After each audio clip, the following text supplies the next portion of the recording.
ವಕ್ಫ್ ವಿವಾದ ಜಟಾಪಟಿ. ಅರಣ್ಯ ಇಲಾಖೆ ಶಿಕ್ಷಣ ಸಂಸ್ಥೆಗೂ ಒಂದು ಕಡೆ ನೋಟಿಸ್ ಅನ್ನ ಜಾರಿ ಮಾಡಲಾಗಿದೆ. ಇದರ ನಡುವೆನೇ ಇತ್ತ ರಾಜ್ಯ ಸರ್ಕಾರ ಹಾಗೆ ವಿಪಕ್ಷಗಳ ನಡುವೆ ಸೆಣಸಾಟ ಆರಂಭ ಆಗಿದೆ. ನಾ ಕೊಡೆ ನೀ ಬಿಡೆ ಅನ್ನುವ ರೀತಿಯಲ್ಲಿ ಈಗ ರಾಜಕಾರಣ ಏರ್ಪಾಟಾಗಿರುವಂತದ್ದು. ಬಿಜೆಪಿ ರೂಪಿಸಿದಂತಹ ಯೋಜನೆಗೆ ಕಾಂಗ್ರೆಸ್ ಕಲಿಗಳು ನಯಾ ಕೌಂಟರ್ ಅನ್ನ ನೀಡುವುದಕ್ಕೆ ಸಜ್ಜಾಗ್ತಾ ಇದ್ದಾರೆ. ಹಾಗಾದ್ರೆ ಕಾಂಗ್ರೆಸ್ನ ನಾಯಕರ ಪ್ಲಾನ್ ಏನು? ಬಿವೈ ವಿಜಯೇಂದ್ರ ಅವರ ವಿರುದ್ಧ ಯಾವ ರೀತಿ ತೊಡೆಯನ್ನ ತಟ್ಟೋದಕ್ಕೆ ಕಾಂಗ್ರೆಸ್ನ ನಾಯಕರು ಮುಂದಾಗ್ತಾ ಇದ್ದಾರೆ? ಜಂಟಿ ಜೋಡೆತ್ತುಗಳ ಆ ಯೋಜನೆ ಏನು ಅನ್ನುವಂತಹ ಪ್ರಶ್ನೆ ಈಗ ಉದ್ಭವ ಆಗಿದೆ.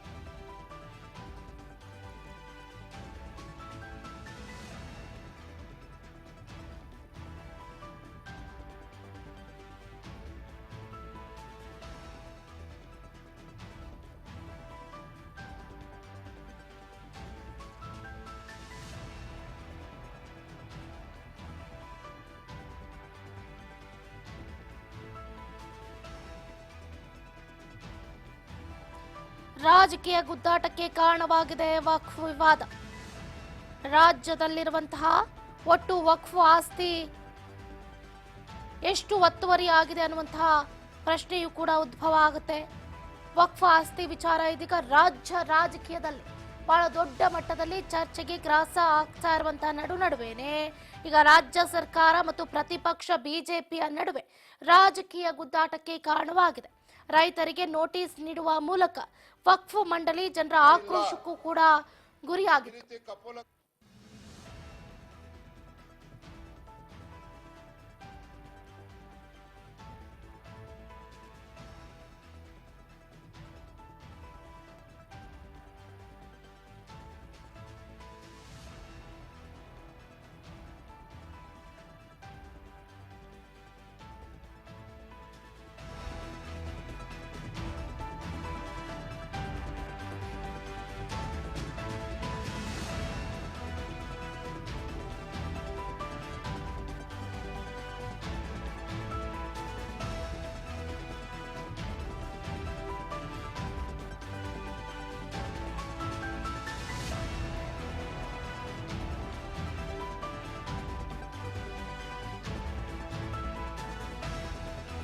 ಬಿಜೆಪಿ ರಾಜ್ಯಾಧ್ಯಕ್ಷನ ಹೇಳಿಕೆ ಸಿಎಂ ಸಿದ್ದರಾಮಯ್ಯನವರು ಡಿಚ್ಚಿ ಕೊಟ್ಟಿದ್ದಾರೆ.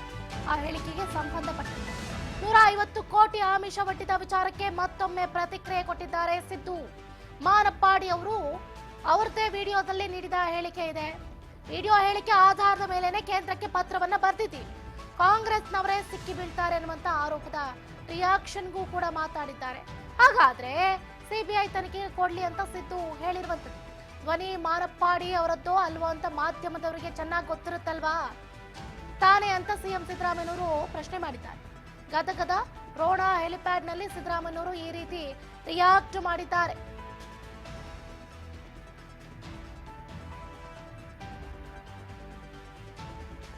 ವಕ್ಫ್ ಆಸ್ತಿ ಕಬಳಿಕೆ ಬಗ್ಗೆ ಮೌನವಾಗಿರುವುದಕ್ಕೆ ರಾಜ್ಯ ಅಲ್ಪಸಂಖ್ಯಾತರ ಆಯೋಗದ ಮಾಜಿ ಅಧ್ಯಕ್ಷ ಅನ್ವರ್ ಮಾಣಿಪ್ಪಾಡಿಗೆ 150 ಕೋಟಿ ರೂಪಾಯಿ ಆಮಿಷ ಒಡ್ಡಿದ ಆರೋಪ ಬಿಜೆಪಿ ರಾಜ್ಯಾಧ್ಯಕ್ಷ ಬಿವೈ ವಿಜಯೇಂದ್ರ ಅವರ ಮೇಲೆ ಈಗ ಗಂಭೀರವಾಗಿ ಕೇಳಿ ಬಂದಿದೆ.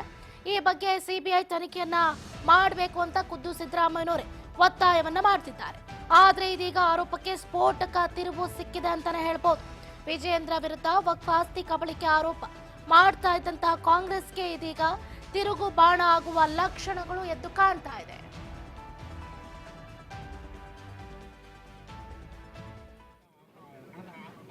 ನಾನು ಅವರು ವಿಡಿಯೋ ರೆಕಾರ್ಡ್ನಲ್ಲಿ ಹೇಳಿದಾರಲ್ಲ, ಅದರ ಆಧಾರದ ಮೇಲೆ ಹೇಳಿರೋದು.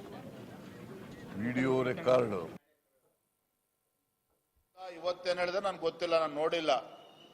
ಆದ್ರೆ ಒಂದ್ ನಾನು ಹೇಳ್ತೇನೆ, ಇದಕ್ಕೇನಾದ್ರು ಅರ್ಥ ಇದೆಯಾ? ಬಿಜೆಪಿ ಸರ್ಕಾರ ಇದ್ದಾಗ ಅವ್ರು ಕೊಟ್ಟಂತ ವರದಿನ ಕಾಂಗ್ರೆಸ್ ಮುಖಂಡರನ್ನ ಕಾಪಾಡಿ ಅಂತೇಳಿ ನಾನ್ಯಾಕೆ ಅವ್ರ ಮನೆ ಬಾಗ್ಲಿಗೆ ಹೋಗ್ಬೇಕು?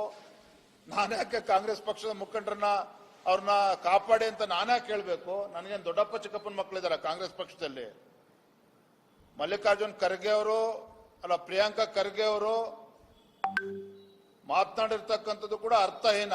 ಅದನ್ನ ಬಂಡವಾಳವಾಗಿ ಇಟ್ಕೊಂಡು ಮುಖ್ಯಮಂತ್ರಿಗಳು ಇವತ್ತು ಮಾತನಾಡ್ತಾರೆ ಅಂತ ಹೇಳಿದ್ರೆ ಇವ್ರಿಗೆ ಏನ್ ಹೇಳ್ಬೇಕೋ ಗೊತ್ತಿಲ್ಲ. ಹಾಗಾಗಿ ಎಲ್ಲೊಂದ್ ಕಡೆ ಮುಖ್ಯಮಂತ್ರಿಗಳು ವಿಚಲಿತರಾಗಿದ್ದಾರೆ ಅಂತಕ್ಕಂಥದ್ದು ಸತ್ಯ. ಕೊಡ್ತೀನಿ, ಒಳ್ಳೆ ಕತೆ ಅಲ್ಲ. ಇವ್ರೇನೋ ಕಪೋಲ ಕಲ್ಪಿತ ಕತೆಗಳನ್ನ ಸೃಷ್ಟಿ ಮಾಡಿಕೊಂಡು ವಿರೋಧ ಪಕ್ಷದವ್ರನ್ನ ವಿಜೇಂದ್ರನ ಹೆಣಿಬಹುದು ಅಂತಕ್ಕಂಥ ಭ್ರಮೆನಲ್ಲಿದ್ದಾರೆ ಅಂತ ಹೇಳಿದ್ರೆ, ನಾವು ಕೂಡ ಅವ್ರ ಸವಾಲಿಗೆ ತೊಡೆ ತಟ್ಟಕ್ಕೆ ತಯಾರಿದ್ದೇವೆ.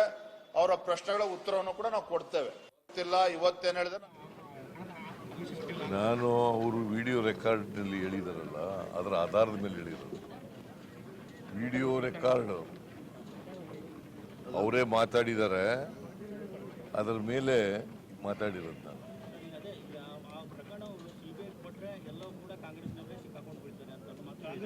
ಯಾರು ಯಾರು ಈಗ CBI ಮಾಡಲಿ, ಕೊಡ್ಲಿ, ಕೇಂದ್ರ ಸರ್ಕಾರ ಮಾಡಲಿ, CBI ಕೊಟ್ಟು ಮಾಡಲಿ. ಅಲ್ಲಪ್ಪ, ಈಗ ನೀವು ಮಾಧ್ಯಮದವರು ವಾಯ್ಸ್ ಅವ್ರದಾ ಇಲ್ವಾ ಅನ್ನೋದು ಫಸ್ಟ್ ನೀವು ತೀರ್ಮಾನ ಮಾಡಿ. ನಿಮ್ಮ ತೀರ್ಮಾನಕ್ಕೆ ನಿಮ್ಗೆಲ್ಲ ಗೊತ್ತಾಗ್ತಿರ್ತಾನೆ. ಈಗ ಅವ್ರೇನು ಸ್ಟೇಟ್ಮೆಂಟ್ ವಿಡಿಯೋ ರೆಕಾರ್ಡ್ ನೋಡಿದ್ದೀರಾ ನೀವು? ಅವರೇ ಪ್ರಸಾರ ಮಾಡ್ಯಾರ, ಆ? ಅವರೇ ಪ್ರಸಾರ ಮಾಡ್ಯಾರ. ಅವ್ರದ್ದು ಎಲ್ಲೋ ವಾಯ್ಸ್ ಅವ್ರದ್ದು ಅಲ್ವಾ?